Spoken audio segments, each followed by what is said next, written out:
Oi, pessoal! Prontos para mais uma aula? Pois então, hoje a gente vai falar de análise da classificação dos seres vivos. Classificação dos seres vivos é um tema bastante importante, porque ele é que vai dar algumas coordenadas aí para que a gente consiga seguir adiante o nosso conteúdo. Então, hoje a gente vai falar um pouquinho, sobre esse tipo de classificação.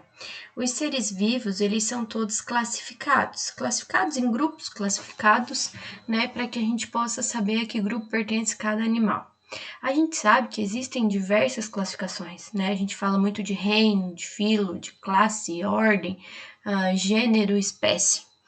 Mas a gente tem que pensar como que a gente consegue organizar mentalmente a ideia dessa classificação. Para início de conversa, a gente vai fazer uma análise. Vocês viram que tem uma imagem, Uma imagem aí no meu slide, que era a imagem inicial e que agora ficou aí como imagem de fundo.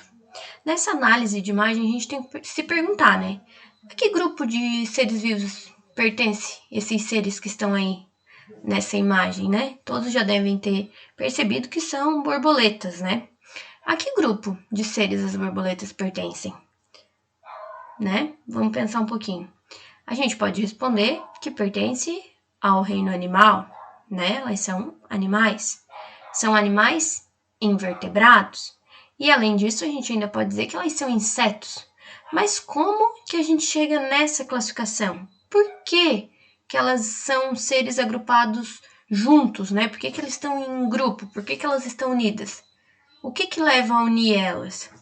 A gente tem que pensar nas características que elas fazem, que elas têm para estar no mesmo grupo.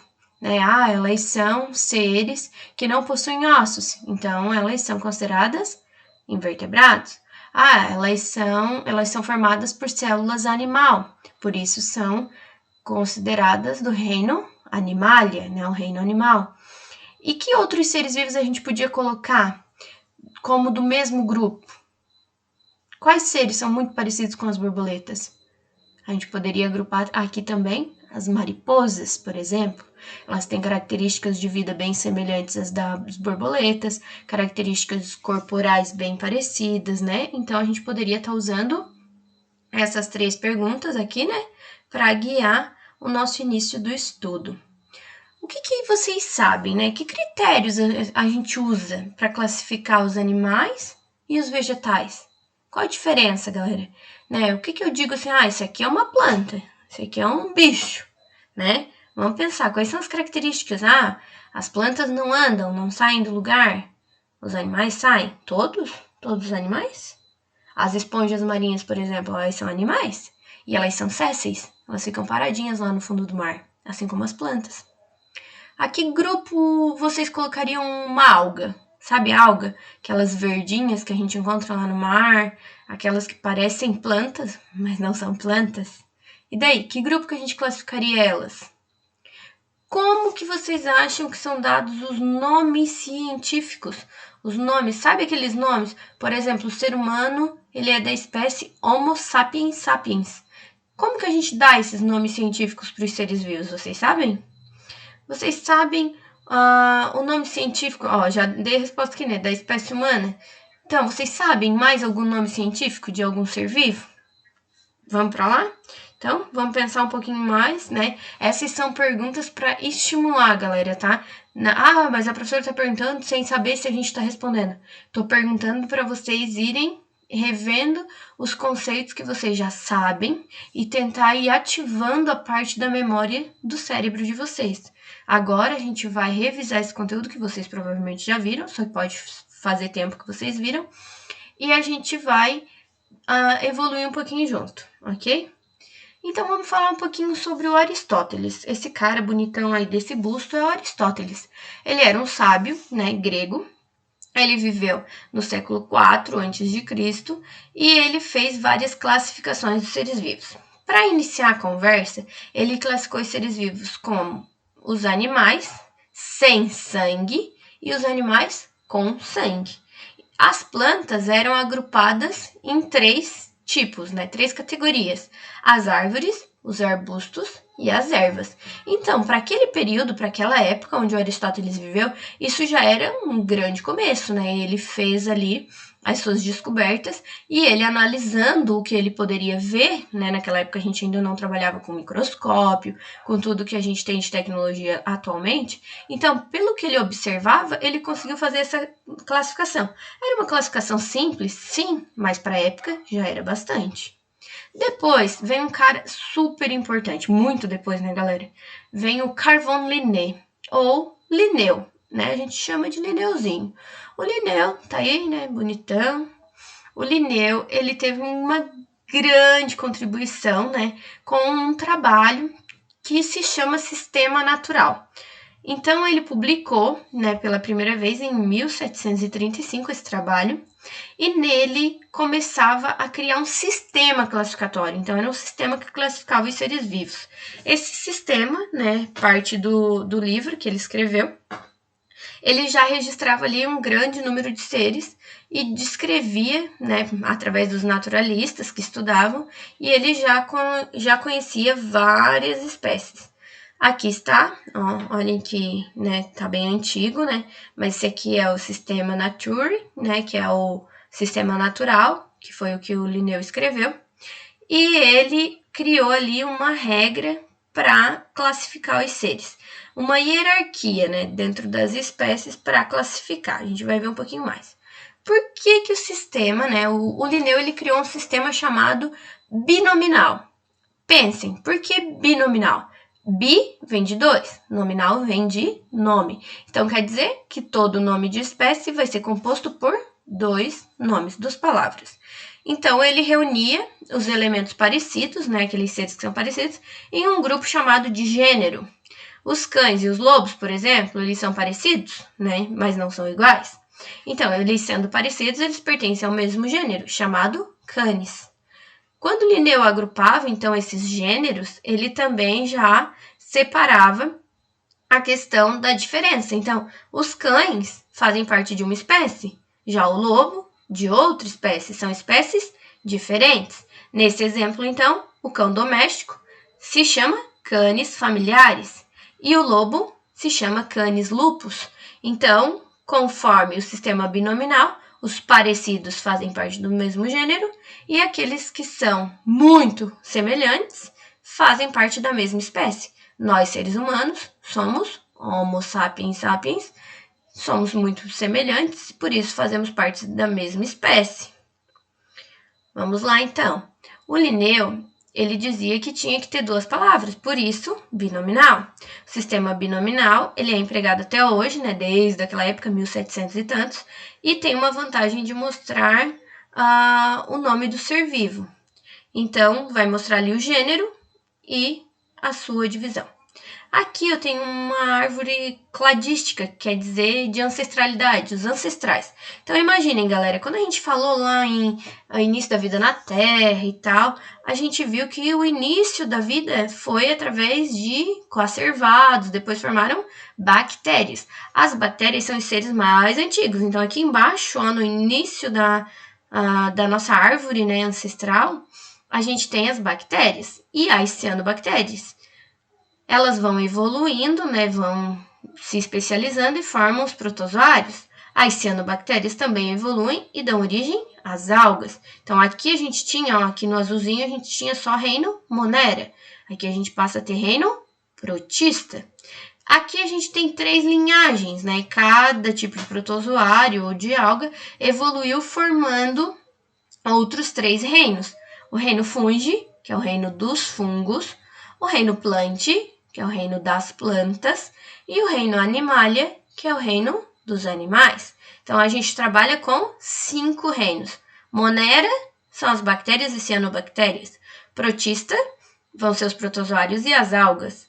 Fungi, os fungos. Plantae, as plantas.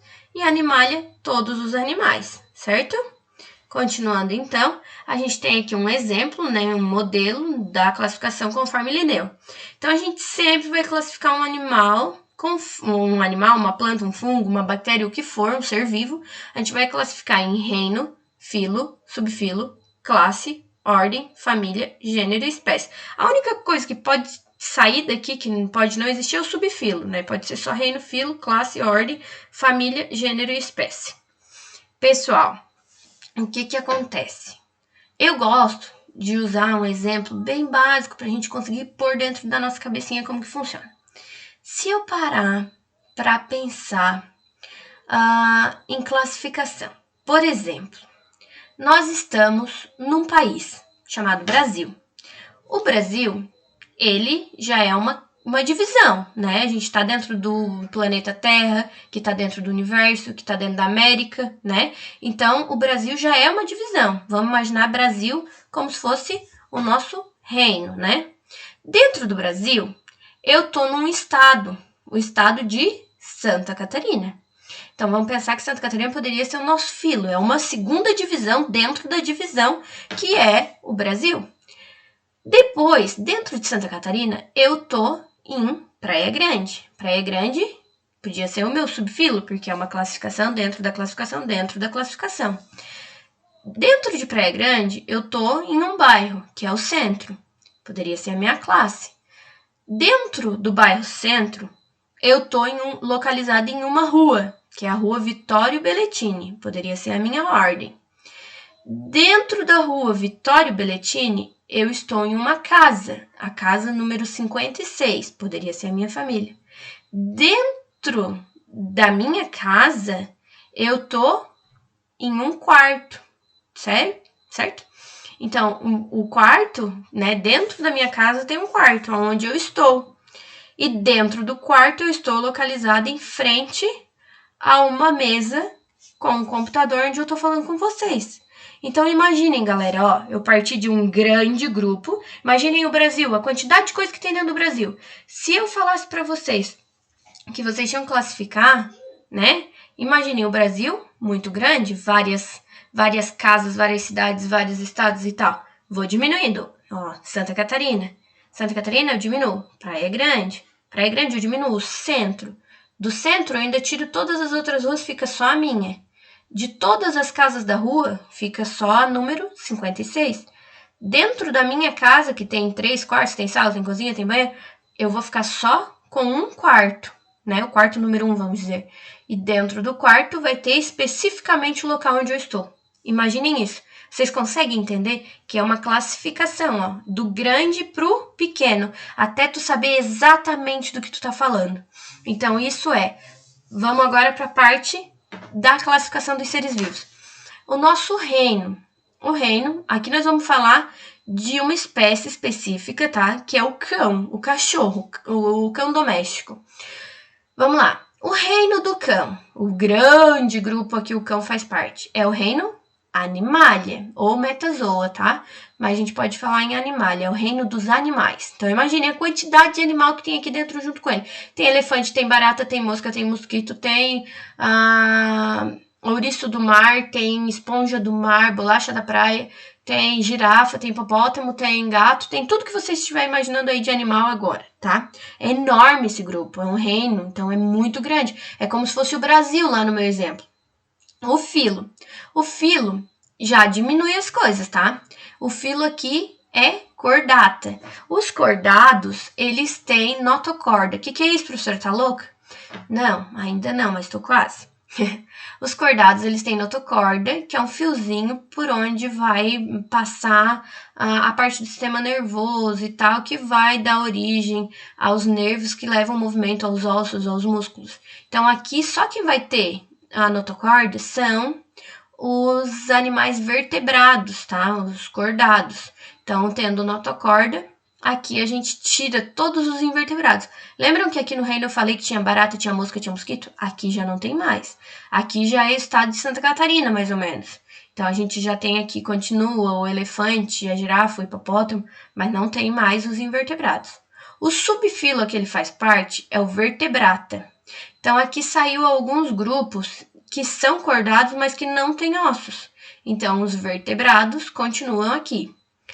A classe dele é a classe mamália. Por quê? Porque o cachorro é mamífero. Então, aqui, ó, a gente tinha, antes, aqui dentro do filo, a gente tinha peixe, a gente tinha sapo, a gente tinha cobra, tinha crocodilo, jacaré. Agora aqui a gente já não tem mais. Aqui a gente vai ter só mamíferos. Vai sair peixes, vai sair anfíbios, vai sair répteis e aves. Vai ficar só os mamíferos. Então, ó, imaginem, de Santa Catarina passou para Praia Grande, né? Diminuiu bastante. A ordem. A ordem, ela é a ordem carnívora. Por quê? Porque os cachorros, né, eles se enquadram dentro da ordem carnívora. Sai os herbívoros. Por quê? Porque eles não comem plantas. Sai os roedores. E ficam apenas carnívoros. Por quê? Porque existem 3 ordens, que são carnívoros, herbívoros e roedores. A família vai ser a família canídea. Saem os felídeos, que são os felinos, e os ursídeos, que são os ursos. Ficam apenas os canídeos. Então, a família canídea. O gênero fica canis. Sai aqui a raposa. Fica só o cão e o lobo. E, por último, a espécie, que vai dizer exatamente quem é. Exatamente onde eu estou, lembram? Então, exatamente quem é? Canis familiares. Saiu o lobo e ficou somente o cão. Então, canis familiares, certo? Então, aqui vai mostrar com imagenzinhas para a gente conseguir entender, ó. Quando era lá o reino animalia, tinha tudo isso.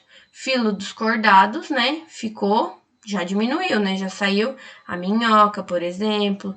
Já saiu a estrela do mar, vai diminuindo. Vertebrados, já diminuiu mais alguns. Na classe dos mamíferos, ó, já diminuiu o peixe, já diminuiu alguns outros. A ordem dos carnívoros, ó, já saiu o cavalo, por exemplo, porque ele é herbívoro. Quando chegou na família dos canídeos, já ficou menor ainda. No gênero canis, saiu aqui a raposa, né? Opa, aqui. A raposa, ficou lobo, ficou cachorro. E por último, delimitou a espécie canis familiares, ficou apenas o cachorro. Muito bem. Agora vamos para as categorias taxonômicas. Ai, taxionômicas, ficou errado aqui, tá, galera? Taxonômicas. Desculpa. Então, vamos lá. O reino é o maior, né? É um grupo de filos. O filo, ele vem logo abaixo do reino. Então, filo, classe, ordem, família, gênero e espécie. Essa é a nossa ordem, tá? Então, sempre do maior para o menor. O reino, depois o filo, classe, ordem, família, gênero e espécie. Continuando. Então, a gente tem os nomes científicos. Os nomes científicos, como vocês viram ali, por exemplo, o canis familiares, né, que é o cachorro, eles têm que seguir regras, tá? Pra gente dar o nome de um ser vivo, pelo nome científico dele, não o nome popular, o nome que a gente chama cachorro é um nome popular, é um nome vulgar, vamos dizer assim. Já o nome científico, ele é um nome que vai ser escrito em latim, então ele é usado em todos os países. Então, se eu estiver lá nos Estados Unidos e falar de canis familiares, eles vão saber que é o cachorro. Então, galera, para escrever o nome científico, a gente segue 5 regrinhas básicas, tá? Então, o nome do gênero e da espécie tem que estar escrito em latim, primeira regra. Tem que estar grifado, tem que chamar atenção de alguma forma. Pode estar em negrito, pode estar em itálico, tá? Sempre que a gente estiver digitando lá, é melhor colocar em itálico. Se eu estou escrevendo à mão, é manuscrito o meu texto, eu tenho que sublinhar, tá? Sempre tem que estar sublinhado, grifado, chamar atenção. Então, ó, já foi 2. Escrito em latim, grifado. Depois, o primeiro, né? A nomenclatura binominal diz que tem que ter 2 nomes. O primeiro nome, o canis, por exemplo, a primeira letra dele tem que ser maiúscula, tá? Primeiro nome com letra maiúscula. O segundo nome, sempre minúsculo, todo minúsculo, tá? Então, aí já foi. E a gente tem... Deixa eu ver se eu já falei todos. Então, aqui, ó. Vai estar escrito em latim, grifado. Primeiro nome, né, que é o do gênero, vai estar em letra maiúscula. Segundo nome, com letras minúsculas, tá? Aqui tá mostrando, ó, Trypanosoma cruzi, que é o nome do... É em homenagem, né, ao Oswaldo Cruz, né, que foi quem descobriu a doença de Chagas. Ele que descobriu o Trypanosoma cruzi, né? Os nomes científicos, eles podem ter origem em homenagens a pessoas, a lugares. Então, ele está escrito em latim, né? Latinizado, por isso cruzi. E ele tá grifado. Vocês estão vendo que a letrinha tá itálico, que é deitadinha assim? Então, essas são regras de nomenclatura. Quando a gente tem subespécies, então assim, ó, por exemplo, Homo sapiens sapiens. Então, os dois segundos nomes vão ficar com letras minúsculas, tá? Então, ali a gente não vai utilizar agora. Deixa eu só dar uma revisadinha aqui com vocês, né? As regras. Opa, passei demais. As regras. Então, ter 2 nomes, né? Tem que ter 2 nomes no mínimo. Tem que estar escrito em latim. Tem que estar grifado, chamando atenção. Primeiro nome, letra maiúscula. Segundo nome, letra minúscula. Tá feita as 5 regras, tá? Se eu seguir essas 5 regrinhas, eu vou estar escrevendo o nome científico de forma correta. Vamos falar um pouquinho dos 5 reinos. A gente vai estudar esses reinos um por um. Hoje eu só vou dar uma pincelada para vocês já ir matando um pouquinho a curiosidade e já ir introduzindo para a gente começar a ativar o nosso cérebro pensando nesses seres. Reino Monera, como eu já falei, são seres, principalmente bactérias e cianobactérias, são formados por uma só célula, né? São unicelulares, procariontes, quer dizer que a célula deles não tem núcleo definido, né? É uma célula que não tem material genético organizado. É o tipo mais simples de célula. Então, a gente tem aqui 2 exemplos, né? Bactérias e as algas azuis, ou cianobactérias. Elas são primitivas, por isso não são consideradas algas, tá? Elas são cianobactérias. Segundo reino, reino dos protistas. Aqui dentro a gente vai ter os protozoários e as algas, tá? Então, a gente vai ter os protozoários que têm características muito semelhantes aos animais, mas não são considerados animais.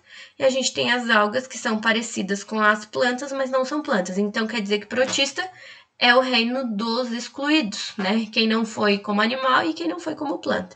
Eles têm núcleos individualizados, são células um pouco mais evoluídas que as bactérias, né? Já são eucariontes, apresentam características parecidas, como eu disse, com os animais e com os vegetais, mas eles são seres, a gente pode ter, os protozoários são unicelulares, né? Por exemplo, a ameba, o trypanosoma, que causam doenças, e também tem as algas. Reino dos fungos, né? Reino fungi, são eucariontes, então a célula deles tem núcleo definido, é uma célula organizada. Pode ser uni ou pluricelulares. Aqui, ó, tem um exemplo de levedura, né? Que é unicelular, tem várias bolinhas, cada bolinha dessa é uma célula, é um ser. E pluricelulares, aqui a gente tem a orelha de pau e aqui um cogumelo, mostrando os pluricelulares, são formados por várias células. Eles já foram classificados como vegetais, mas eles não têm parede celular, né? Eles têm uma membrana quitina, que é típica dos insetos e não é típica de plantas, né? Então, eles são heterótrofos, eles não produzem o próprio alimento, as plantas produzem, né? Eles precisam se alimentar de outros seres, decompor matéria orgânica, e não possuem clorofila. Eles têm como representantes leveduras, os mofos e os cogumelos. Reino metáfita, ou das plantas, né, o plante, são vegetais, desde as algas verdes até as plantas superiores. Então, a gente tem aqui células revestidas de membrana, né, de celulose, tem parede celular, eles sintetizam seu próprio alimento, ou seja, produzem seu próprio alimento através da fotossíntese, né, tem esse pigmento verde das folhas. Existem cerca de 400 mil espécies vegetais classificadas. E o reino metazoa ou reino animal, que são organismos pluricelulares, né, formados por muitas células. Essas células são eucariontes, têm núcleo definido, são heterótrofos, ou seja, não produzem o seu próprio alimento, e não tem clorofila, por isso que não tem como produzir o próprio alimento, né, o pigmento verde, aquele das flores, das folhas das plantas. Nesse grupo a gente vai ter desde as esponjas marinhas, que são os mais simples, até o ser humano, que é o ser mais evoluído dentro do grupo dos animais. Então, aqui está a bibliografia básica. Essa é uma breve explanação, né? Como eu disse para vocês, é uma introdução do nosso conteúdo. Dentro dele, agora, a gente vai dar seguimento e a gente vai trabalhar esses 5 reinos, um pouquinho mais aprofundado em cada um. Né? As nossas próximas aulas, elas serão, cada semana, um dos reinos. E eu espero que a gente consiga aproveitar bastante, mesmo à distância, certo, galera? Até mais. Vou postar ali uma atividade para vocês realizarem sobre esse novo conteúdo, certo? Muito obrigada, até mais!